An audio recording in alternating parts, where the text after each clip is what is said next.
do that before mostly disappearing myself. So you can see the room filling up, and they can all see us, and we cannot see them.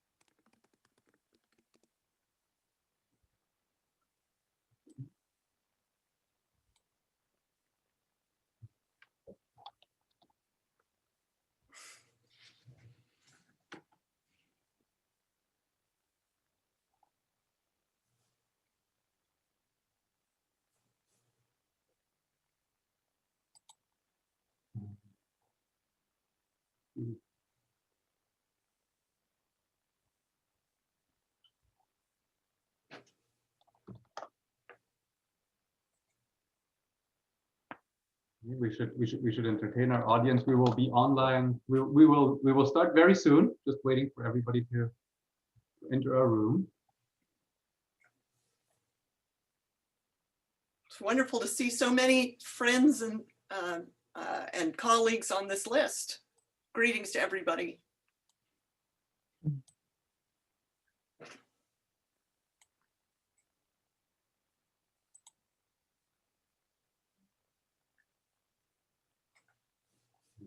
Can't find our poster right now to screen share, but I will. Okay, so I will disappear myself, and I'll leave it to you, and then you can start, Celia. That sounds good. Okay, thank you, Ari, for setting all this up. And welcome to all of the attendees to this. This is a webinar sponsored and organized by the Max Kade Center for German and European Studies at Vanderbilt University. And we are delighted to have Suzanne Marchand here to discuss her wonderful new book. Now, looking at the list, I have a notion that most possibly all of you who are attending this webinar know very well who Suzanne Marchand is, the Boyd Professor of History at Louisiana State University, somebody who has had an accomplished, distinguished career in scholarship, teaching, and service. She's the recipient of many awards and honors in the US and abroad. She's a contributor to many organizations that are the stronger and the better for her participation in them. I'm thinking especially of the German Studies Association, though her department or universities she's worked at are also the beneficiaries of that. The author of erudite, influential, and probing scholarship. Her new book, Porcelain, A Central European History, seems at one level to be a great departure from her earlier major works. These were down from Olympus about archaeology and Philhellenism over several centuries. It's a marvelous account of classical philology and classical archaeology. German Orientalism in the Age of Empire. It's another ambitious, rich and subtle account of intellectuals and institutions engaged with cultures other than their own.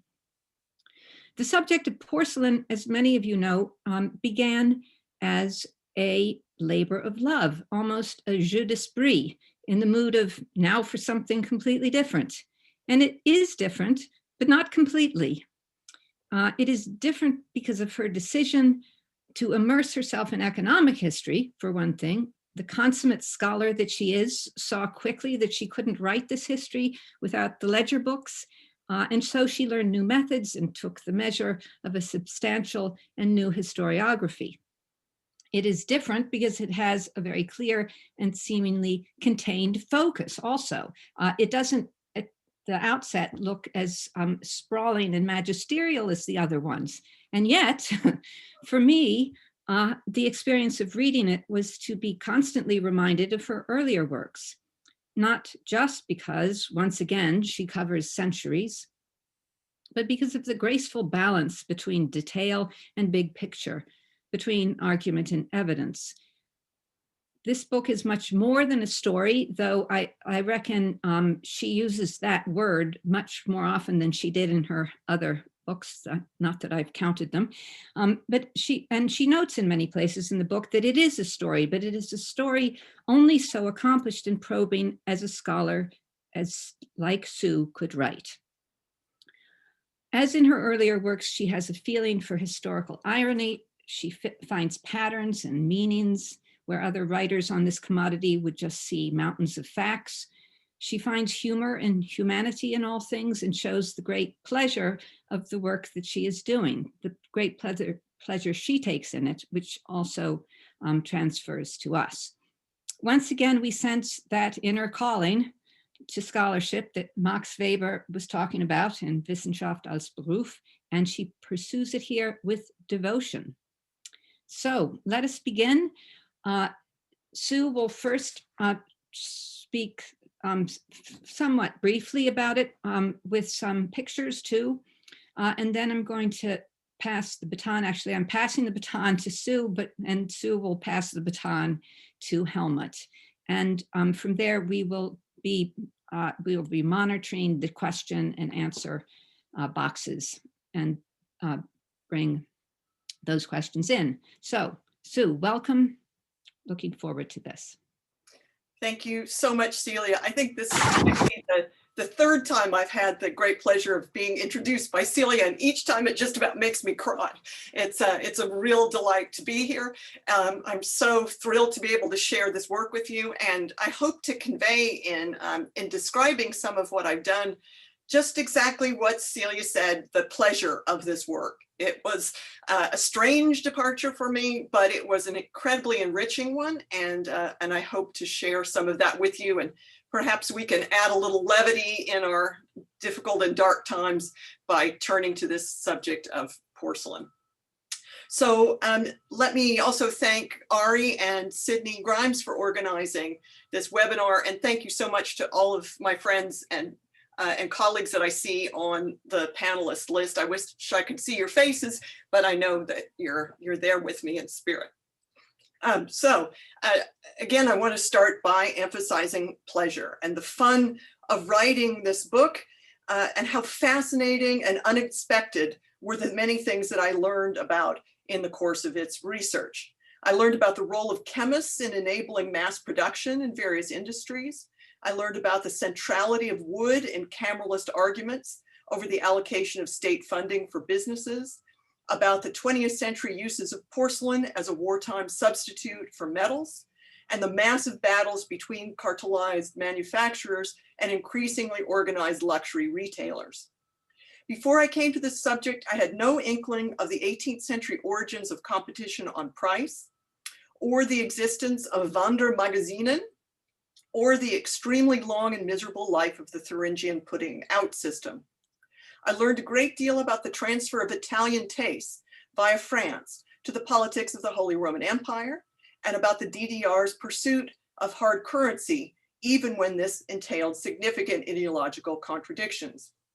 This book contains information on a widely heterogeneous set of subjects, from Orientalism to coffee sniffers to the Nazis' taste for porcelain Alsatians. Researching and writing this book has greatly enriched, if also made even weirder, my knowledge of Central European history. It has enlivened my teaching and resulted in the partial redecoration of my home and my office. Having taken this leap into the unknown, I now recommend it highly to those who have already mastered a subject or two, to move away from one's area of specialization, at least somewhat, and Celia was brilliantly showing ways in which I have continuity also in some of the parts of this book. Whatever reviewers today or next week or in 3 years' time say about this book, I'm a better historian and a better teacher thanks to porcelain. That said, I know there are weaknesses, a few of which I am aware, and I won't go into that. I'll let you all point out the weaknesses for me. Why spoil the fun of that? But I do want to start with a few little teasers in the way of images, just to get our conversation going. It was one of the great pleasures and frustrations of this work to try to find the right illustrations to make this book work. I made a decision early on that the illustrations should not be so much of particular pieces of porcelain, of which there are untold numbers, but of porcelain in use, of the way in which it was made or sold or marketed or used in bourgeois or aristocratic or working class households. And I tried to introduce those pictures into the book, and you will see if you look at those illustrations, the pattern of that idea, that this is a book about the lives people and porcelain shared, not about material culture per se. It was a huge job choosing the illustrations, but I also had many left on the cutting room floor, and I'll show a few of those today just to sort of help our discussion get underway. I'd also just like to note that this field, I think, of the history of consumption and business history in the Germanies, particularly before the 20th century, seems to me to be an underdeveloped one, and one where we could do a great deal more good work. And I hope that some of the younger people or the older people who are listening today will be provoked to think about moving in some of these directions and working on some subjects that perhaps French and British and American historians have explored much more thoroughly than German historians have done.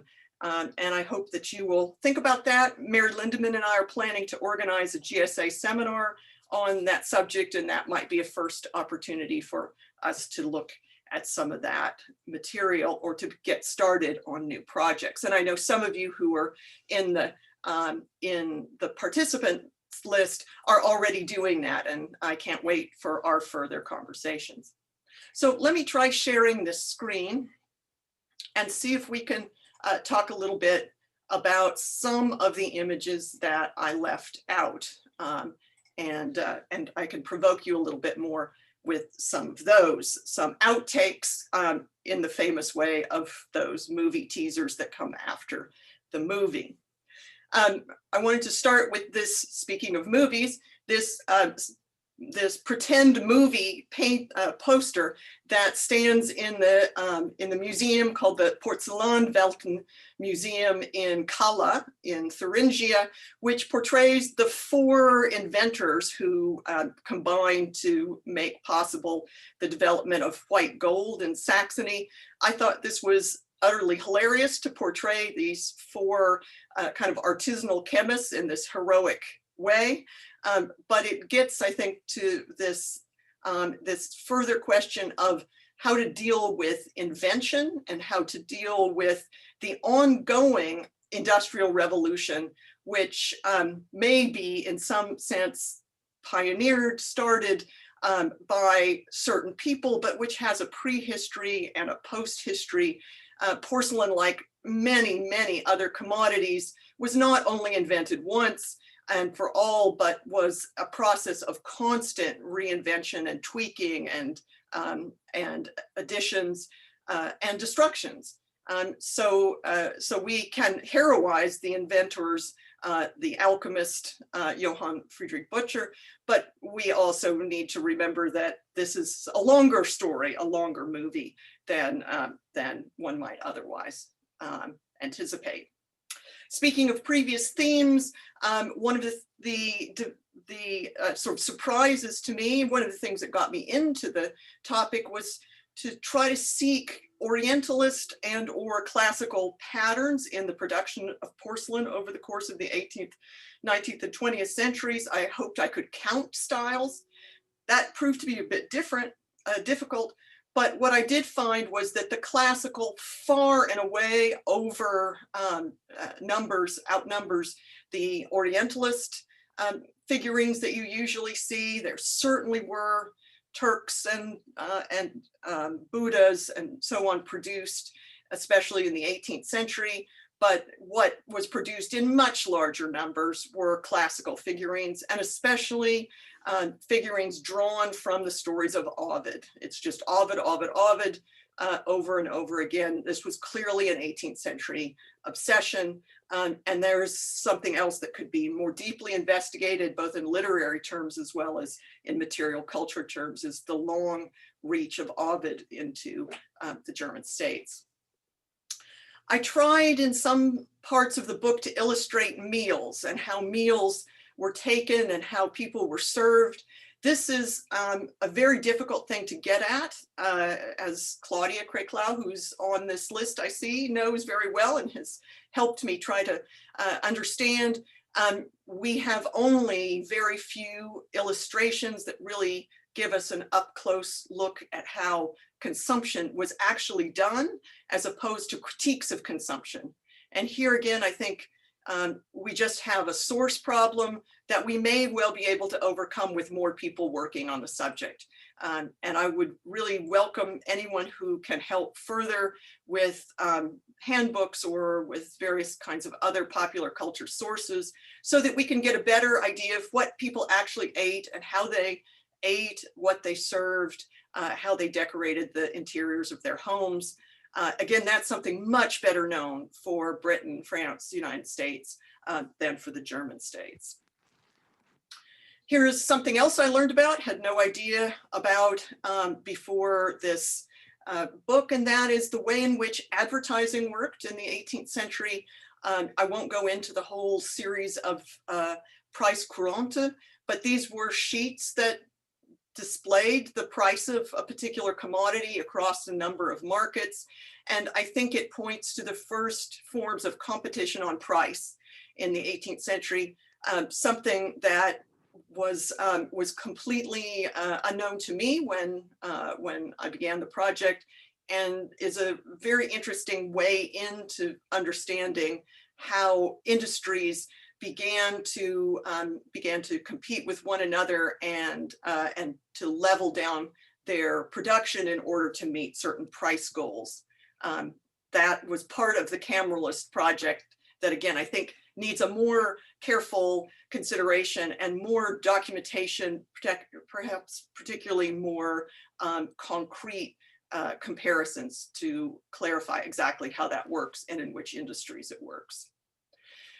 That last price courante was for something called Turkenkuppen, or Turkish cups. These were produced in huge numbers and circulated into the Ottoman Empire, as well as in Europe. They were produced by the highest manufacturers and by these Thuringian private makers. This is a kind of production that involved a lot of interesting adoption and stealing of images. It is also a trade that was extremely important for Europe, and it's one way to get this story into a larger global framework is to discuss the trade with the Ottoman Empire with respect to some of these material goods. The textile industry is another place we could do this, as well as the glass industry, for example. This is a form of popular culture, again, I knew nothing about until this project. It's called a lithophane. These were produced in enormous numbers. They're very thin porcelain panels that you put up against light to make images, a kind of prototype of the, let's say, the slideshow. People had lamps made out of them, or they just had panels. This one happens to be of Dresden, of course, but they were made of cats and Madonnas and all sorts of other scenes. This is a way we could get to public and popular taste, I think, in a deeper way than we have been able to do for particularly the Biedermeier era, as these were extremely fashionable from the 1820s through the 1840s. Again, the Biedermeier taste is something I think could be much more deeply investigated. And my good friend Jim Brophy, who was so kind as to read the whole of my manuscript and give me invaluable feedback, is doing wonderful work on reading habits in the Biedermeier period. We all, I think, agree that there is a great deal more diversity of taste and a great deal more unexpected consumption in that period than one might normally admit. And there are ways in which we can perhaps get the diversity of taste by way of material culture that we have yet to do. Factories don't look like factories in the German states often, and it might be useful or interesting for us to do some more surveying of the actual places of manufacture and the material locations and even equipping of these particular kinds of places. Most of them that I can find abandoned royal ducal residences or extra buildings that were given to manufacturers as a means of promoting their development of an industry. But the retrofitting of these buildings, the creating of these sort of castles that were given smokestacks, is something we could also investigate and really, I think, get a stronger and perhaps more rich sense of the history of the Industrial Revolution in the German states, its weirdness, its smallness, its localness by way of some of these images. It's very hard to know what went on inside of kitchens or what they looked like. We mostly get very high level, high class representations. I tried to find as many as I could to see what in the world was done with the porcelain, where it was put, how people used it. This is one that I came up with, but there are others, and there is, as Claudia pointed out to me, a museum of the German kitchen. All of these kinds of ways into the subject were things that I simply had to stumble upon. And I think that might be true for any commodity that anyone chooses to study. It's a real process of invention and creativity to find both the images and the information. And I hope that others will consider economic history from this standpoint, that it's not just iron and steel and numbers, but a really creative process, which involves all sorts of innovations. This is a very fuzzy slide. I'm sorry to show this. I wanted to show what transfer printing looked like and the interior of a factory in the later 19th century, to show the numbers of women working in this factory. That was another great delight of this project. I'm not a person who knows much about women's history or social history, but this project took me into that field, and it was fascinating, and of course also rather dispiriting to see how women were involved in this industry and largely used to replace skilled men, their labor compensated at a third to a half of male labor as part of the process of creating a mass production industry that could compete on price. In the middle of this project, I realized the importance of what was called electrotechnical porcelain, not very sexy, but it saved some of those manufactories that would otherwise have gone bankrupt. Telegraph insulators came in at just the right time. Porcelain teeth making goes back to the 18th century, but came into its own in the 19th century, especially once rubber could be used for the gum material. This is another piece of history that I found deeply under-researched and hilariously funny, and that is the history of dentistry. So I hope I can convince somebody today that this might be a worthwhile thing to look into, is the history of the making of false teeth. But also just to remind us that sometimes these luxury industries had very utilitarian sides, and what kept them afloat often were the technical and the electrical and the dental parts of production, rather than the high decor of Jugendstil vases. I put this in for a little further humor to also underline just how much the porcelain industry reflects of the humor of some of the German consuming public. We often don't give them credit for having much humor, but there are a lot, particularly of pipes made in the 19th century that are just made for humorous purposes. Some of it's sentimental, some of it's humorous. Again, we can do some very interesting things with respect to public taste, I think, by way of material culture that we have yet to fully incorporate, at least into history. Art historians and museum curators, of course, are far beyond us on that subject. Here's another interior. This one, the dancers, Fanny Elsler's interior, to show something about porcelain in use, where it was put, how it was displayed. I won't dwell on that, but this is also not so easy to find, these kinds of interior shots, but with some help, maybe we can further explore just what the everyday lives of middle class, lower middle class Germans looked like in the mid to late 19th century, and see how that alters our picture of their history. Again, this is a not very good reproduction, but this is a Heinrich photograph from the early 20th century showing how porcelain was sold. You can see the display case here on the side of the shop. This is another part of the sort of everyday life history that was really quite hard to research.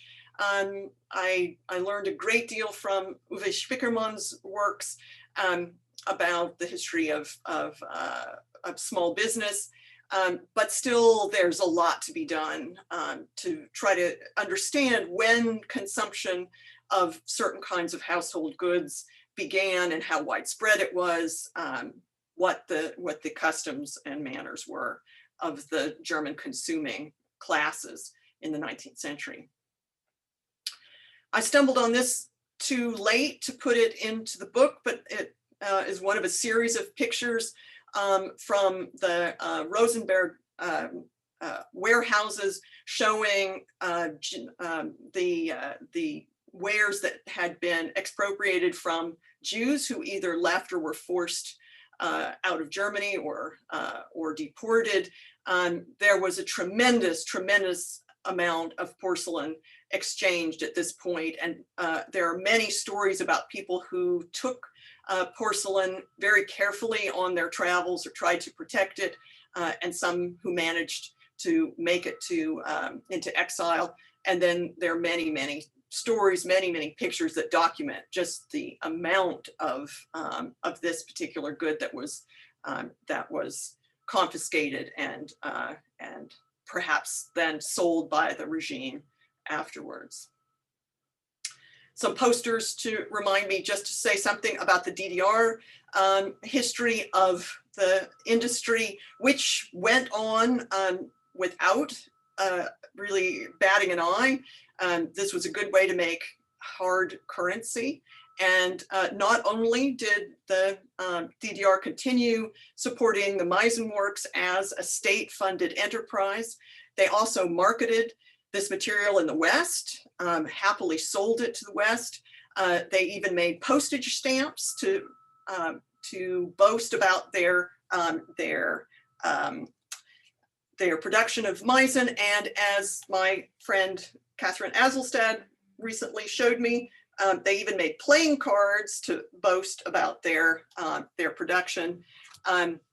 This was something, again, I had not anticipated, but makes for very interesting set of historical ironies. Last two slides just to show the unusual sources that I had to locate in order to make sense of some of the business history of this industry. Many of you who have tried to do business history will know that it has its peculiar difficulties in that businesses that close often throw away their archives. Even businesses that are open don't want to share their archives. The porcelain industry experienced many closures and many failures. It was in part because so many of them were in fact state-run enterprises that I was able to find the archival documents open to me. But I also found a number of other electronic ways in that I would never have known about. These are just a couple of them. And then the picture archives, which are just enormous and unübersichtlich, really. It's very hard to figure out how to know which one to go to, but by hook and by crook, you can find a really, really amazing, rich collection of images, popular and highbrow. And this is another piece of the research that I hope I can use to inspire other people to really dig into German material culture and images, because there's much there to talk about. So I'm going to stop there and turn everything over to Helmut.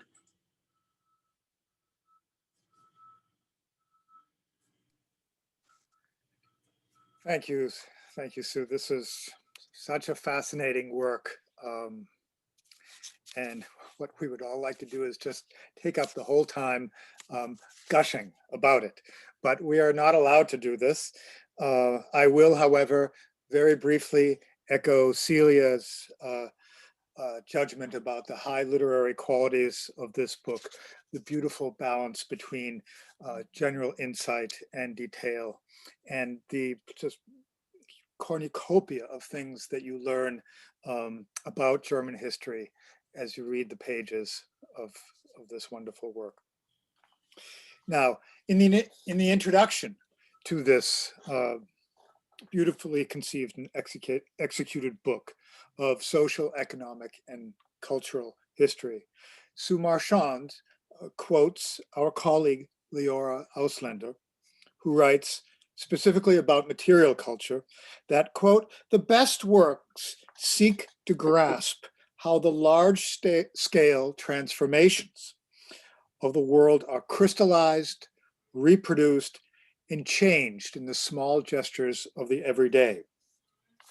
It is hard to imagine a book that accomplishes this goal as brilliantly and as beautifully as Sue's book, and not only for one transformation, but for a whole series of transformations, including, for example, the transformation of commercial and consumer culture, the transformation of Germany from many places into, well, maybe not necessarily one place, but fewer places, and the transformation from a mercantilism, dynastic-centered porcelain industry to a more private, firm, capitalism-centered industry, and all of that this entails. If I may ask my first question on this last transformation, it is centered on the effects of the transformation and its place in economic history. It is about whether, especially in the 19th century, there is a darker side to the story that Sue is telling. It draws on my own teaching at the moment in global history and teaching that class in the context of a subsection of our major called the Econ History major. So it's a question that comes from global economics, as it were. And this is whether the rise of porcelain manufacturing in Europe generally and Germany specifically had the effect in, well, the origin of porcelain in China, that industrially manufacturing cloth in England did in India. I hope I haven't made that too complex and too convoluted.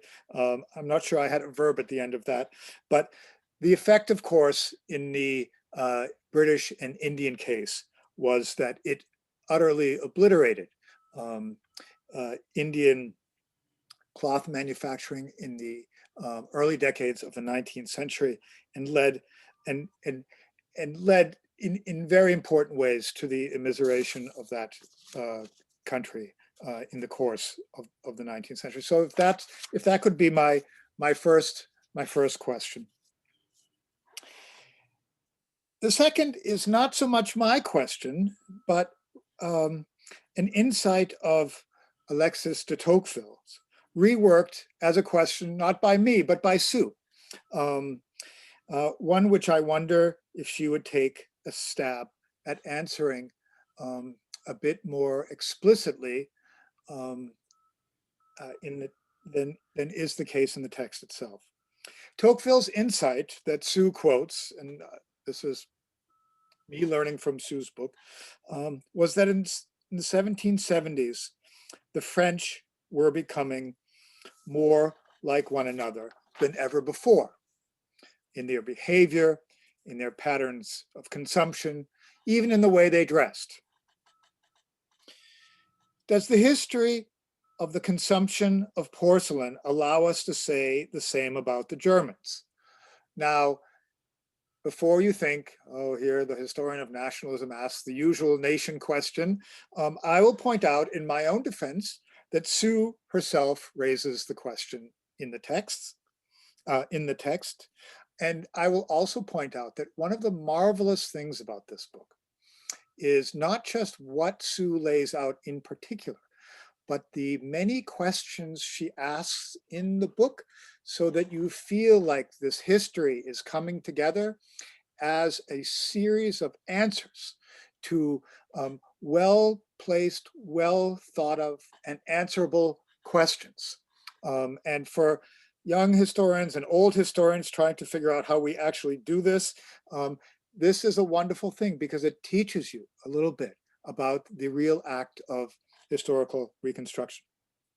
But let me come back to one of the harder and bigger and larger questions that Sue poses to herself. Does the history of the consumption of porcelain allow us to say the same thing about the Germans that Tocqueville said about the French in the 1770s?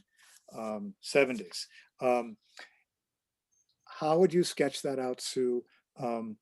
When would you answer in the affirmative? Where maybe do those regional differences weigh larger in the end? One of the great things I loved about this book are the images. And one of the great images I thought was that working class room from, I think it was 1912 or something like this, shortly before the First World War, in which you point out that even here too, one can see porcelain. So that's not exactly a small question, but that would be my second question, and to say thank you for this great book and coming here.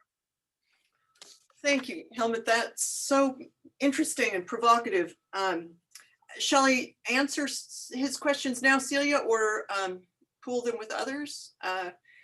Okay, so let me first say just a few words on the global question, which I ought to have said more about in the book, and didn't in part because, at least in the history of porcelain in the 18th century, 17th and 18th century, a great deal of that literature is about the exchange between Europe and China and the interrelationship of those markets. I'm not competent in Chinese to do the other side, and that had been written about, so I didn't write about it much. But I think that the question that you asked, Helmut, about the later exchanges is one that is actually ignored for the most part in the literature. The 18th century is the great age of porcelain making for almost everybody, and then the sort of the merry-go-round stops, and everybody presumes that what comes afterwards is not particularly interesting, or it's all just mass-produced and therefore not worth studying. But there are a few studies that I know about, and the Chinese side of the story is actually very analogous, I think, to what you sketch out with respect to the Indian textile industry. But it's also a story that involves the Chinese themselves torpedoing this industry. First of all, by pulling the plug on their own mercantile support for the center of the industry, the great production at Jingzijin, that is the place where all of the porcelain, for the most part, is made. And in the 1790s, the Chinese cut off or cut in half the subsidies. That is a huge problem. The English at that point also stop importing Chinese porcelain, at least officially. I think unofficially there was a great deal more, and the Dutch continue to import it. So there's a long time in which there's still a great deal of Chinese porcelain coming into Europe, but as European porcelain gets cheaper, and as various events, including the Opium Wars and the Taiping Revolution, ravage the Chinese industry and the Chinese state takes to taxing it rather than supporting it, the Chinese can no longer produce at a competitive price. And so you start getting a competitive world market on price, which is really a fascinating thing to see operating. I think that's already operating in textiles earlier, as you suggest, but we might well do some research into other industries and see how that operates elsewhere, because it may well be that this is just a pattern that goes beyond into many other industries. But it is not only European, let's say, force feeding of the industry. It's also the Chinese own policies that really cripple their own production. Moreover, the guilds in China resist the mechanization and renewal of the industry or modernization of it, and that means that competition there too is hobbled and can't recover. So by the middle of the 18th or 19th century, Chinese production has fallen way off, and it continues to flounder. It's the Japanese who come back into the market in the early 20th century, and they really have a tremendous effect in galvanizing East Asian porcelain again for a long time, until the Chinese get their act back together after the Chinese Cultural Revolution. But that side of the story is fascinating, and it is really indeed interrelated in this story. Now, the Tocqueville question. I threw that out hoping someone would help me. We just, I don't think we've thought about this enough in German history. When the classes started acting a bit more like each other in terms of their consumption. I mean, my wonderful student, who I will claim as mine, Ava Gillois, who I saw is on this list as well, has done some wonderful work to show us how the monarchs began to take on bourgeois consumption patterns. And I think there's a lot more to that story as well. I wanted to add two more things to that answer, one of which is that I threw out another provocative statement in the 18th century section to say that I think the porcelain industry may be the first German industry to really have a kind of worldwide, certainly Europe-wide cachet, and to begin to really break into other markets as a German commodity that people wanted. Now, I know there are watches and various kinds of metalworks earlier that are extremely desirable and valued, but I think porcelain introduces a new moment in which German industry and luxury goods begin to get a good name for themselves, and maybe systematically begin breaking into the European market. One final thing, which I forgot to mention at the beginning, but I want to underline, is the importance of a theme near and dear to both Helmut and Celia's heart, and that is provincials. The German porcelain industry was never centralized. It was always decentralized and competitive with itself. And those regional differences have always mattered. Even when the styles were borrowed and copied and imitated, nonetheless, people were very patriotic about their local porcelain industries, and they did differ in the kinds of clientele that they served. So complicating did we look like one another in terms of class consumption is that kind of regional consumption as well. All right, we have a question from the audience, and I wanted to also encourage people to use the question box. I've not done a webinar before, but apparently we read the questions and not the people who make the questions. So this is Kara Thurman, my former PhD student at the University of Michigan. Okay, Kara writes, thank you so much for this wonderful presentation and congratulations on your new book. This is a question now, did your approach to archival research change with this project, and how so? At what points in your research process did you discover that you'd have to think differently about the kinds of documents you wanted to collect? Well, excellent question, Kira. I mean, one of the things I learned in the course of this archival research was to be persistent, because there were a number of times in which I was stonewalled or people told me things didn't exist when in fact they did exist. The Meissen manufactory was very unhelpful in pointing me to the right places, and I never did actually get much work done in the manufactory itself, though luckily most of the archival documents turned out to be in the Saxon state archives. But it was a real experience to me to try to read ledger books. That was not something I learned to do before.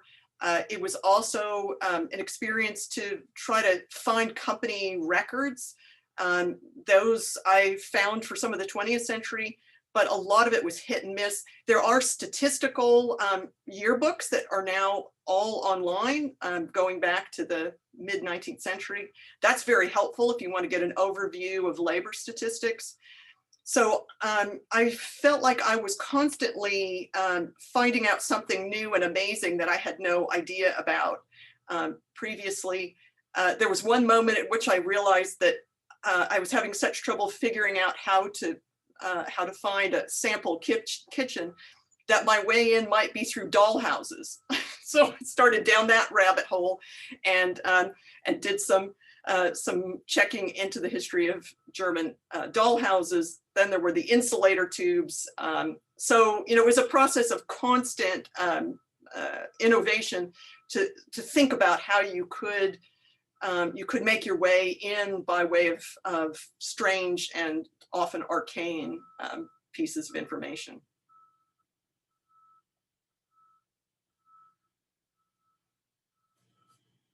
Next, we have a question from Jim Brophy.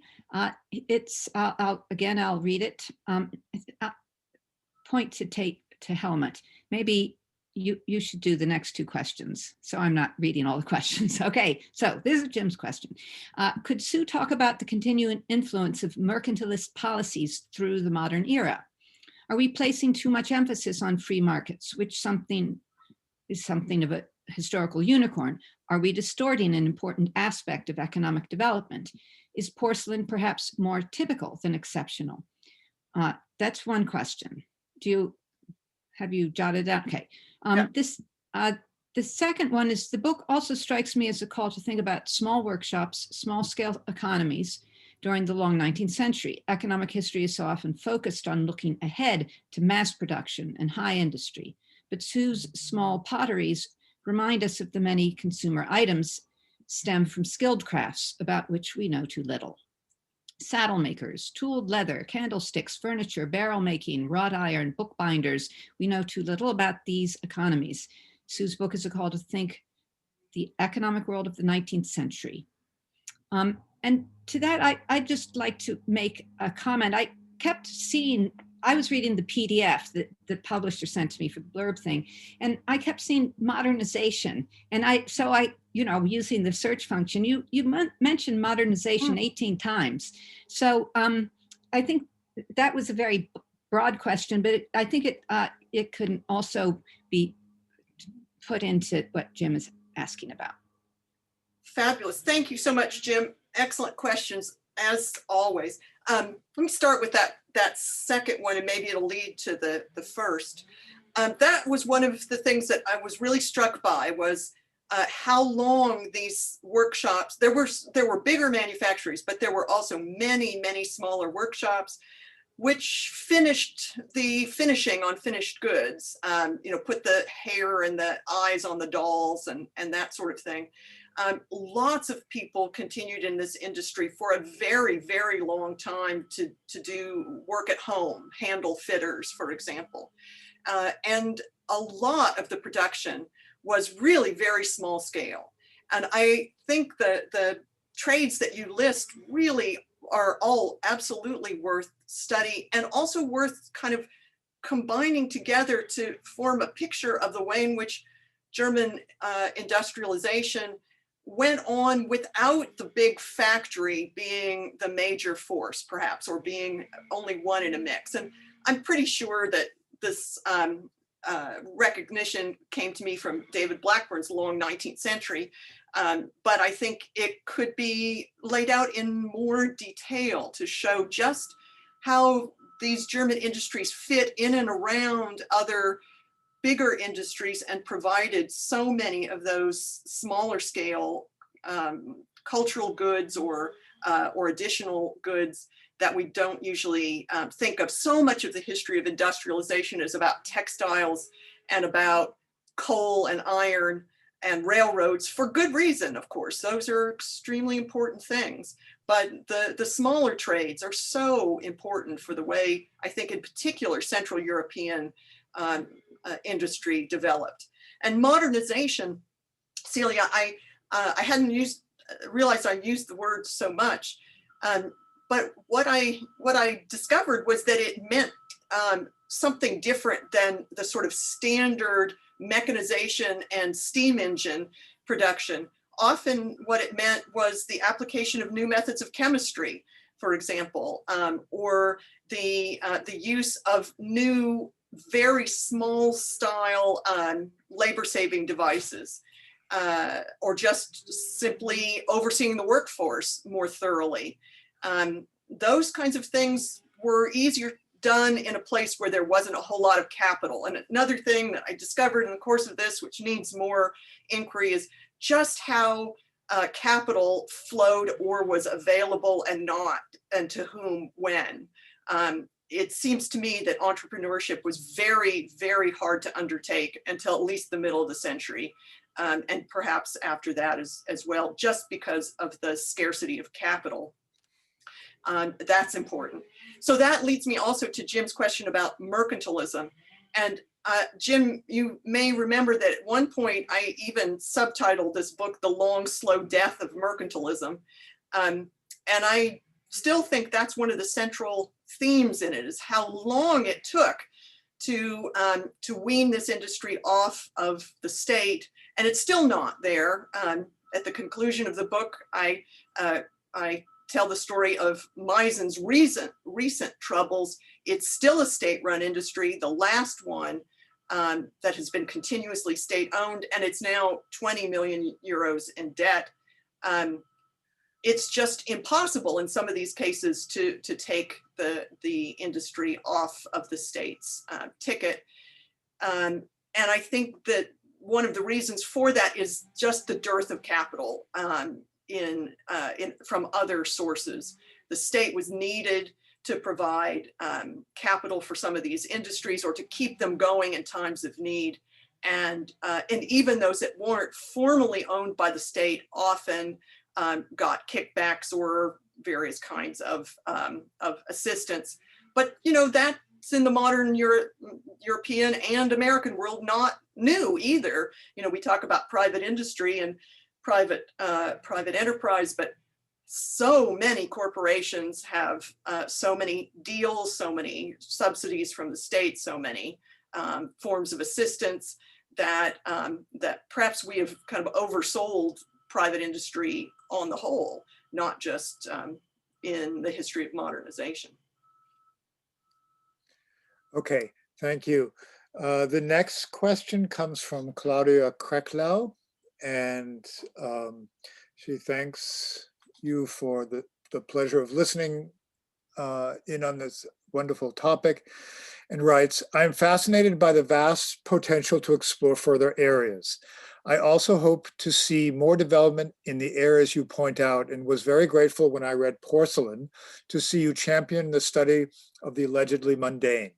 Building on not Helmut's comments, I wonder if you could say more about your choice and the further potential of how to tell histories such as Porcelain, which, more than a history of objects or vignettes, tells stories of social and economic transformations in a transnational context, surveying global dimensions through exploration and travel, international economic rivalries, and industrialization at the heart of Europe, particularly because there has not been as much in German history so far, as said, as there has been in studies of Great Britain or France.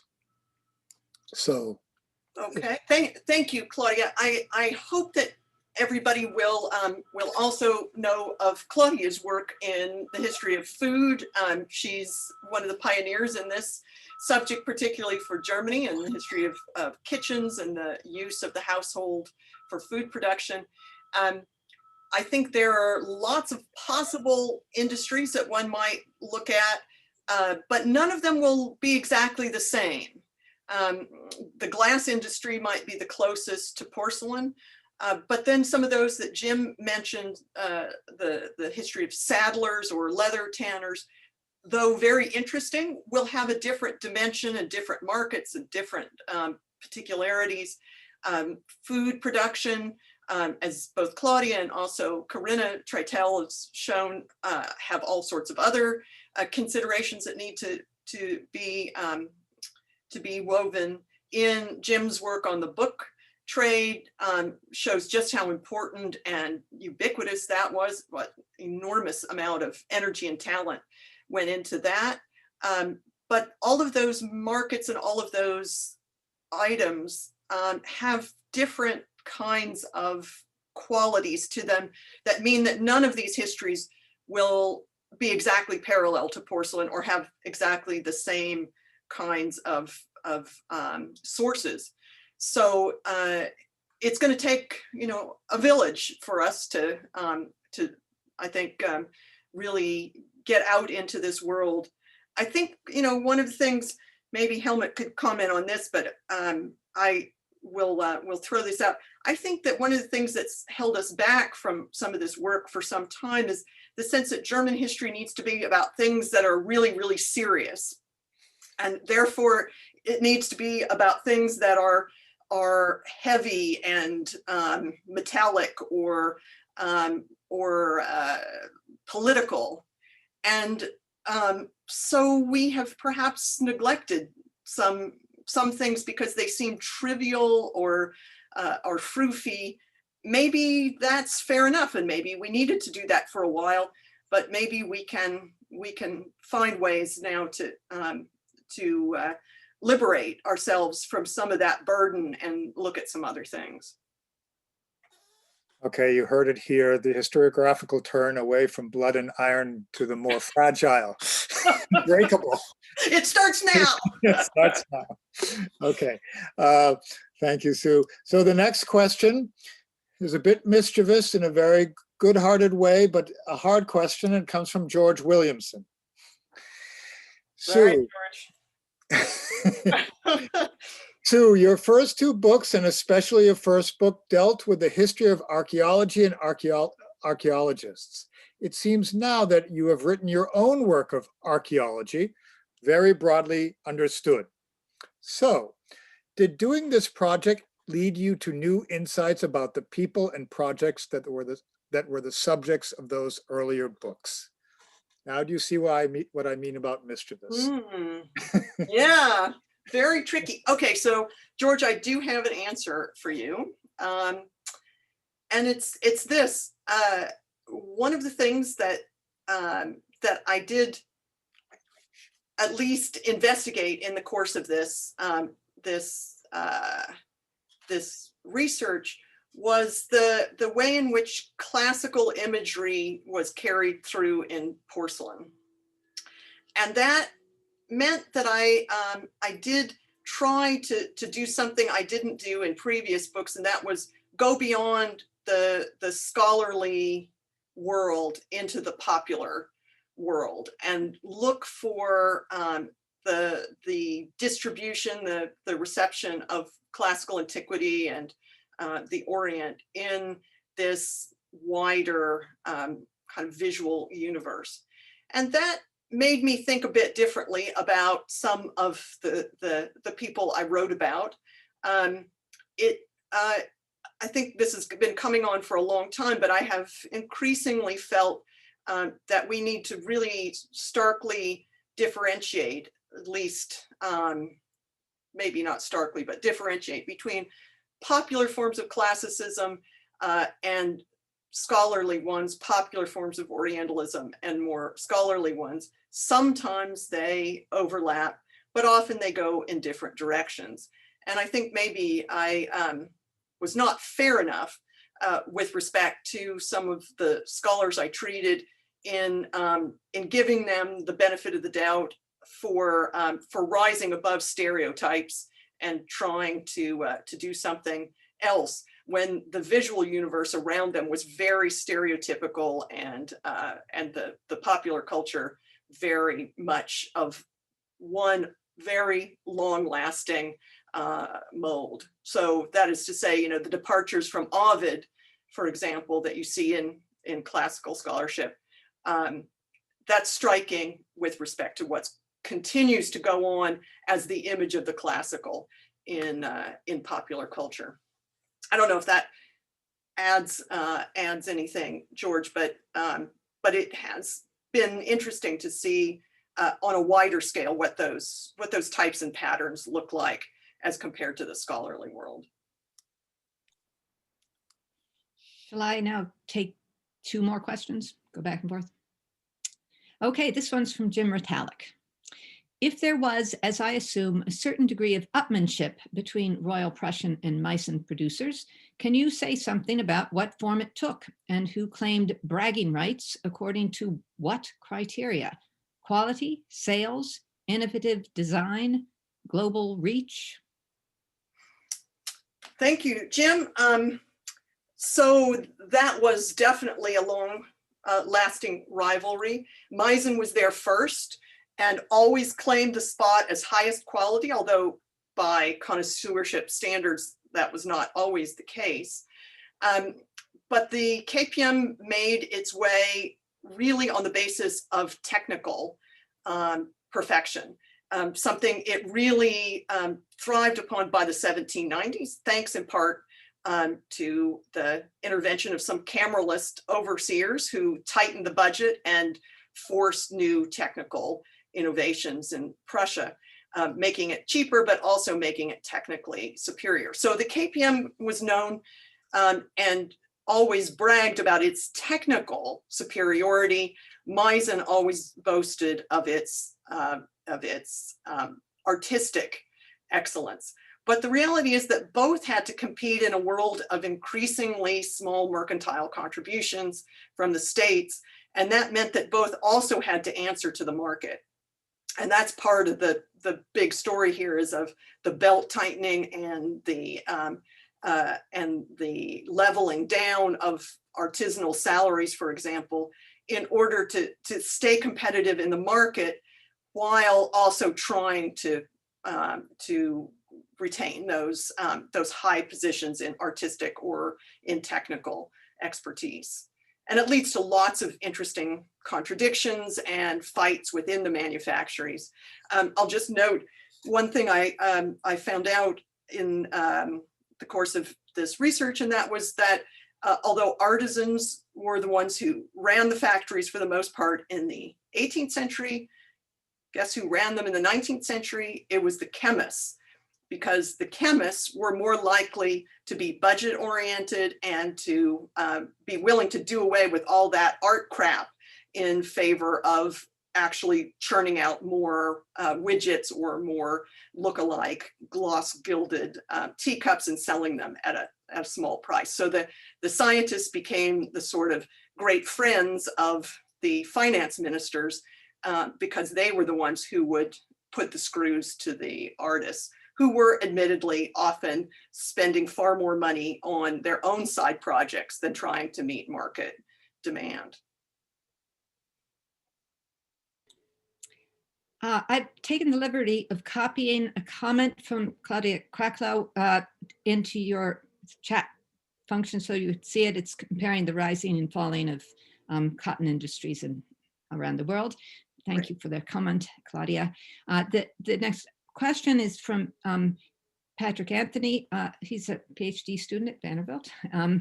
And I think you've met him probably, but here's what he says. Wonderful book, thank you. Something I traced throughout the book was the figure of the porcelain maker, from the alchemist savant or arcanist to the high status craftsman featured in an image of the KPM painters, to those who considered themselves artists and saw the manufactory as degrading in the later 19th century. Can you say more about the ways in which porcelain makers through the ages considered themselves an elite caste of artisan? Is this somewhat unique to porcelain, or are there parallels to other kinds of craftspeople? I'm thinking of map makers, for instance, who we might consider scientists to the same extent that porcelain makers were artists. A very interesting question, Patrick.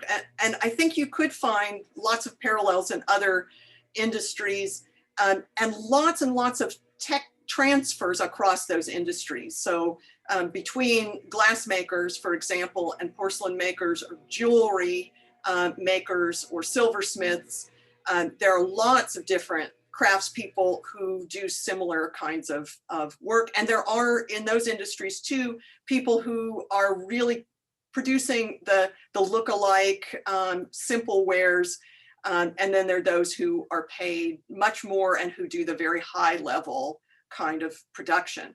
So in every manufacturing, and actually this is something that goes on today. So you have the kind of marquee products that are, or you could call them in the fashion industry, the runway goods. Those advertise everything else, but you never make money on those. They cost too much and they're produced at very, intensive artisanal activity. The other goods often are what make you your money. They're the everyday wear, and let's say the women's fashion market produced by Gucci or something else that are much cheaper than the runway wear and much more conservative, produced much more quickly. This is exactly already what the porcelain industry is doing in the 18th century, is advertising the luxury goods and then selling the mass-produced wares. And it works. It's a model that seems to work. So that's one thing I would say to that question. I also would just like to mention the importance in this book, strangely enough, of mercantile officials and their financial discipline, which one could scoff at, and I do scoff at it periodically, but which also needed to be exerted for the manufacturers not to just be incredibly, incredibly wasteful, which they often were. And I think maybe my own favorite section of the book is one little section called Porcelain in the Gimlet Eye of the Finance Ministry, which is about the ways in which these kinds of disciplines are exerted on mercantile industries to try to make them pay. I'm afraid that it reminded me all too much of current university politics, because the debate goes something like this. The financial officials say, why can't you operate more like a business? And the artisanal manufacturers say, because we're not a business, we're producing art. So for those of you who feel like we're endlessly in this debate, maybe it's consolation or not that this is a very old conflict and it's not over yet. We're still in this this complex of debates and wars over how to produce something that is not just a mass-produced good with the sort of financial tools of the capitalist marketplace. Okay, thank you very much. Based on that, I suppose we should be applauding the persistence of mercantilism. Exactly. So the next comment and question comes from Corinna Gearing. Thank you so much. This is Corinna's question, for this fascinating presentation and for sharing insights from the research process. She has a question about consumption and how we can research the consumer habits and households of the wider population, especially people with less financial means or people living in the countryside. How does porcelain relate to other materials, especially pottery, but also metal, glass, etc., over time from the 18th century to the 20th century when approached from a perspective of the history of consumption rather than of a history of production? Thank you. That's an excellent question, Corinna. I think that that one of the things that I never quite figured out to do, and I would most appreciate some help from people who don't know how to do it, is how to use household inventories for the German states. This is something the French and the British know how to do much better than we do, or have taken better advantage of. I think we could surely find some of those documents and do some good work on consumption patterns in various of the German states. It's not easy, both because of the fragmentation of the German Empire and just because it's, you know, one thing at a time, one household at a time. But I think we could do some more interesting work on this. I think that I'm right in saying from secondary literature that the German consumer market lags behind the others significantly, even in 1914, even, you know, behind Belgium, behind France, behind Britain, but it's beginning to catch up at that point. Maybe this is another answer to Helmut's Tocqueville question. But we need to understand, you know, in which ways things expanded and which of those items were the first things people wanted to buy. I think typically the understanding is that the first thing consumers do with a little extra money is they buy more food. Then the second thing they do is they buy clothes. Then the third thing they do is buy household goods. But then that also shifts into in the 1920s, where people began to buy radios rather than porcelain, for example. And after the Second World War, similarly, new kinds of priorities come in consumption. But this is really, I think, an area we need a lot more help to sort of survey, because there are many things I don't know about it. It's a very fragmented, both secondary source world as well as primary source world. So it's a real desirable for the future to see what we can do to flesh out this world. Celia will have wonderful stuff in her book about consumption of music and musical instruments and that world, which is also a good guide to the kind of work we can do to look into practices of use and of household consumption in ways that we don't, you know, necessarily think of just as things. People also consume music, they consume theater, those kinds of things we could also and should also try to understand for the 19th century. Okay, now the next person is Micah Werner, who writes, "Thank you, Sue, for your presentation and your book. Could you comment a bit on the relationship of the arts and artists with respect to porcelain production?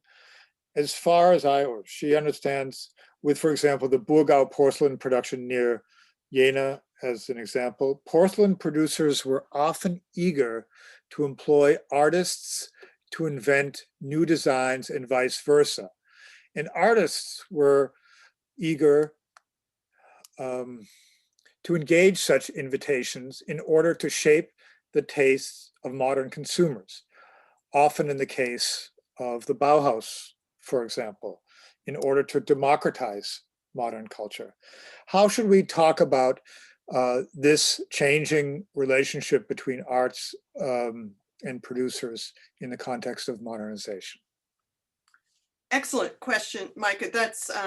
That also gives me the chance to talk about something I hadn't talked about really at all, and that is the importance of the avant-garde as it develops. So one of the things that happens in the 18th century is that porcelain production is so closely related to other arts. And there is a much less, I think, intense hierarchy of the arts, such that porcelain makers and sculptors tend to often switch between. The people are trained as sculptors and become porcelain makers, or vice versa. People change from painting to porcelain painting, not as easily, but from glass painting to painting. Anyway, there's a kind of respect for porcelain makers, particularly the master craftsmen in the 18th century, that's really lost in the 19th century. And one way that manufacturers try to get back some of the artistry, once they have really crippled the salaries of those master craftsmen, is to commission outside artists to produce marquee pieces. Zemper, for example, does some of these. Schinkel does some of these for the KPM, etc. The problem is that those artists, when they come in from the outside and don't stay at the manufactory for very long and are just commissioned, don't understand the technical qualities and specificities of porcelain making. And so they design things that are incredibly hard to make and incredibly, incredibly expensive. So this is not actually sustainable for the manufacturers, even though they occasionally will do this, because it's just too expensive to make the things that the outside artists want to make. Henry van de Velde is another example of this, of somebody who's hired to make commissioned pieces, and his works are very difficult to produce. And moreover, then the reality is they don't sell. What people want are the reproductions of the 18th century patterns, or they want flowers. They don't want modern porcelain on the whole. So there are few buyers, but there isn't a mass market. And that means it's always very expensive to hire these commissioned artists. And though some try, you know, the Wiener Werkstatt tries, and some of the Berlin members of the, what is it called? Losing the train of thought now, but some other modern artists working toward the sort of art industry overlap make some headway and can design some things, but on the whole, that relationship does not work very well because it can't pay. And it goes on, and it continues in the same way that I described before, of the high fashion industry and the money-making industry separating themselves out from each other. The commissions continue, but only a few of them, and they're just never going to pay, and are made in small numbers. There are some exceptions to that in the 1920s, when functionalism actually works for a short time, but for the most part, it's a very frustrating relationship for both parties, because it never manages to sell enough for the manufacturer to give up other forms of production. Okay, we have about less than 15 minutes, and we have 4 questions, which have a lot of words in them. And I think I'm going to put them together. So the 2 that I'll try to kind of edit are those from Alice Goff and Emily Levine. And they both thank you very much for your wonderful book. And I don't want to minimize that, but I'm just going to go to the chase. So take it as read that they admire this very much. So Alice asks, I wonder if you could speak about how the argument you make about the centrality of economic history to the study of material culture might also apply to the study of ideas. How did you approach this research as an intellectual historian, and does it have lessons for the field? Okay. Okay. Emily, also an intellectual historian like herself, says that she would like to hear you talk about how your story intersects with the history of invention. What does it tell us about scientific inventions, chemistry, mineralogy, economic profit? How is it that the realization is made that one can monetize discovery? Who wins, who loses? Women mentions, are there areas where aesthetics are more important than the bottom line? And this is a final sentence. When the engineer Rouleau views the German goods on display in Philadelphia in 1876, he uses Meissen porcelain as an example of how Germans are lagging behind and how their technology is cheapy and shoddy. I recall reading in David Blackbourne's book too, that this is what made in Germany meant in the 19th century, cheap and shoddy. So. Great questions. Thank you, Elsa. Thank you, Emily. With respect to economic history and the history of ideas, Alice, I think I have always believed that to a certain extent. Down from Olympus in particular had institutions in the foreground. And one of the things that I think I learned from my wonderful friend, Lynn Neihart, was to follow the money. And I could follow the money there by delving into the history of archaeology, which had to be funded and was quite expensive. So that helped me unpack that world. And I think it is essential to know where the money's coming from. The history of patronage is so important. It does not, of course, explain it all. And there's no sense in which I would make that case. The history of Orientalism, I actually partly explained by way of its poverty. For a long time, it was the weak sister with respect to the classics, and its lack of an institutional muscle for quite a while is part of its story. Now, there are lots and lots of complications there, and I think that one could get way too far gone on the importance of economic history for intellectual history, and not appreciate the power of ideas and particularities of human beings. So I think it's important in the history of ideas more generally, but for this topic, it was just indispensable. And I think it's actually one thing that separates my work from most of the other work on the history of porcelain, which is very aestheticizing and deals mostly with the 18th century and does not deal with the many, many losses that the industry took, and it's generally speaking losing record with respect to sales.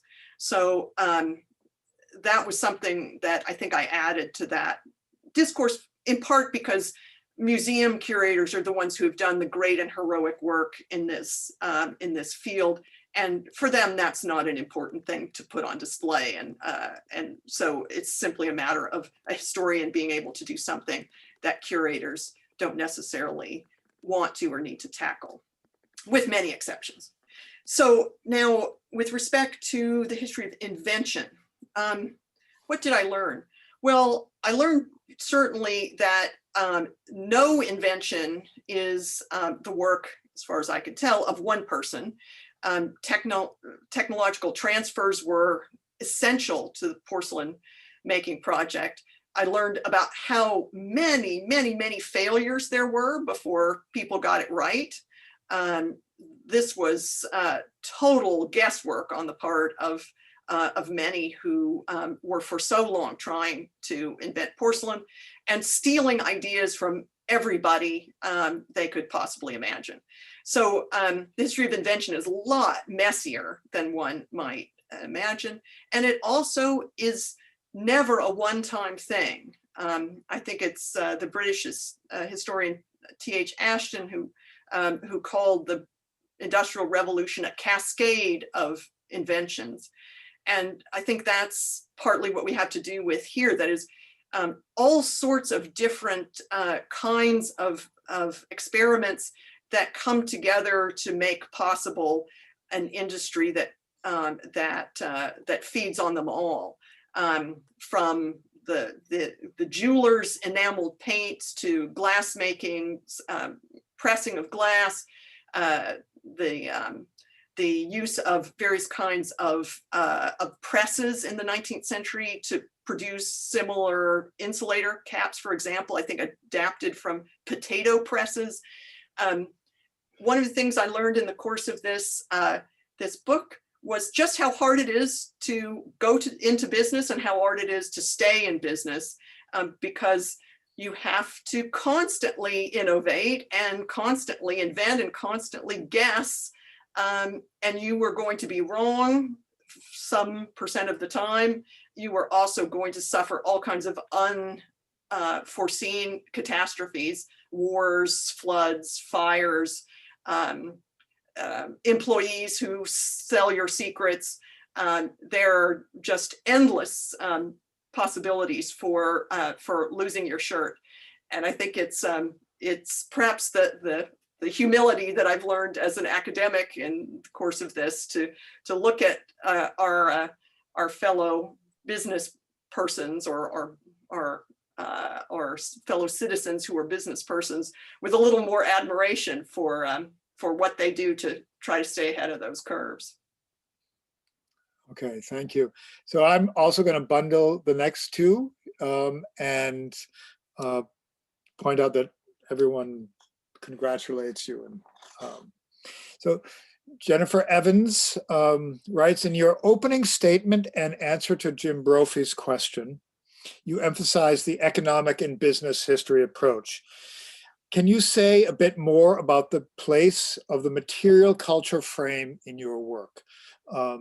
That's the first. And the second comes from Sarah Pugach, who says, I was interested in your discussion of the DDR of how the DDR marketed Meissen abroad, but Meissen also churned out medals and plaques for all kinds of events in the DDR itself. And she owns a number of these.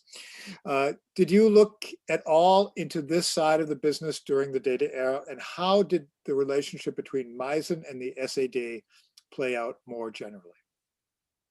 And this is probably our last, Ari, am I right to say this is probably the last answer? And because we have to shut down at 2 o'clock. Okay. Right? Gotcha. Thank you so much for all those questions, for all of the kind words people have offered too. I really do appreciate it. This was a crazy project, a strange departure, and I'm so thrilled to know that people have liked it and found it interesting. To Sarah's question quickly, Sarah, I didn't do as much work on the DDR as I should have done. Again, sources are hard to find. A lot of things were destroyed as far as I can tell. It is certainly on me that I didn't do more, but it is quite clear that the production of those kinds of medals and plaques and so on goes back much farther into the 19th century. And so that was a continuity. And in fact, one of the things that's really striking about the production in the DDR is its continuity. It did try to really mobilize in the direction of a socialist mindset. And guess what happened? Nobody wanted to buy it. And that meant that they reinvented and redeployed the 18th century models, and those sold. So that was a hard lesson that the manufacturer had to learn in those years. It was an old lesson from the 19th century, but they continued to produce both types then. The diversity didn't bother them seemingly to produce aristocratic and socialist stuff at the same time. Jen, thank you for the question about material culture. I'm afraid that I don't find much of the theory about material culture very helpful. It often is speculative, and maybe it has to be because we don't have a clear set of pathways from objects to ourselves. So there's a great deal of guesswork that's involved. So I found it much more useful to try to take my material culture cues really from visual sources and to try to understand them as much as I could in a social history context. But I would love to know more about approaches that people are taking to material culture. I think 20th century historians are far ahead of us in the 19th century, actually, in trying to figure out some of those those approaches. And I hope that that you'll feed me some ideas. I tried to do this a little bit in an essay, spin-off essay about 18th century neoclassicism, and had some fun with it, but I'm not so sure it worked perfectly. So I'm still looking for help on that front.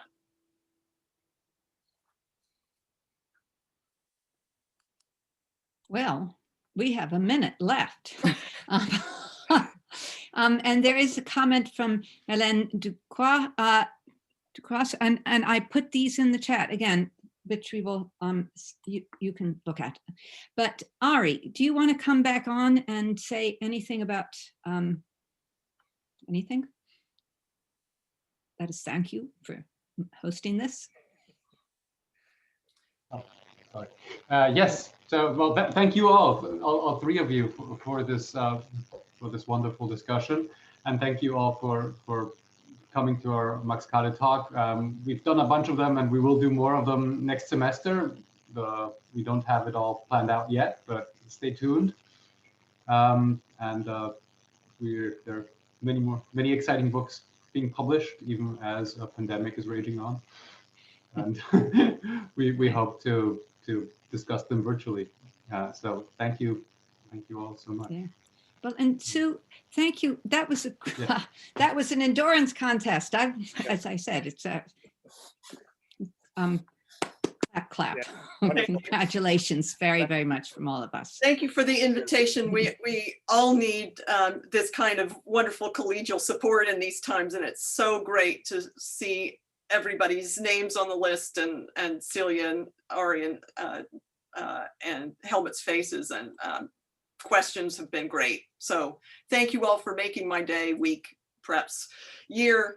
And I wish you all a little more porcelain and humor in your lives, and a little less pandemic and politics. Blood time. Thank you, Sue. It was marvelous. Yeah. Thank you. Well, don't leave until you've read these messages that I sent to you. Okay.